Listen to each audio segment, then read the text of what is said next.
ফেনীতে টানা বৃষ্টি ও পাহাড়ি ঢলে মুহুরী, কহুয়া ও সিলোনিয়া নদীর বন্যা নিয়ন্ত্রণ বাঁধের ২১টি পয়েন্ট ভেঙে প্লাবিত হয়েছে শতাধিক গ্রাম। ঝুঁকির মুখে পড়েছে সোনাগাজী উপজেলার নবাবপুর, আমিরাবাদ ও চরদরবেশ ইউনিয়নের নদী তীরবর্তী এলাকা। পানির তোড়ে ধসে পড়েছে উপজেলার ৩টি সড়ক, ব্যাহত হচ্ছে যোগাযোগ ব্যবস্থা। ভোগান্তিতে পড়েছে ২০,০০০-এর বেশি মানুষ। দুর্ঘটনা এড়াতে প্রায় ৩১,২০০ গ্রাহকের বিদ্যুৎ সংযোগ বন্ধ রাখা হয়েছে। জহিরুল হক মিলুর তথ্য ছবিতে প্রতিবেদন। তীব্র স্রোতে পানি প্রবেশ করছে ছাগলনাইয়া উপজেলার বিভিন্ন গ্রামে। একাধিক সড়ক পানিতে তলিয়ে গিয়ে বন্ধ রয়েছে যান চলাচল।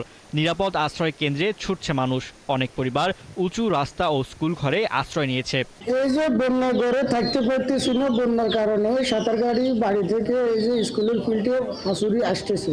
উৎস ঘরের ভিতরে আন্ডা থাকতে পারি না, আছি আমরা কিছু খাইনি, কোনো খানায় হয়নি। পানি উন্নয়ন বোর্ড বলছে, সময় বাড়ার সঙ্গে প্লাবিত হচ্ছে নতুন নতুন এলাকা। বন্যার পানিতে নিচু এলাকা প্লাবিত হওয়ায় ফসলি জমি, মাছের ঘের, রাস্তাঘাট, ঘরবাড়ি সহ ব্যাপক ক্ষয়ক্ষতি হয়েছে। হাউজে মাছ ছিল, কালকে আমরা চালান করছিলাম, ওই মাছ হাউজে ছিল। হঠাৎ করে 10 মিনিটের মধ্যে বাজারে এমন পরিমাণ পানি উঠছে যে আমরা মাছগুলোকে কোনো দিকে সরাবো এরকম কোনো টাইম পাইনি।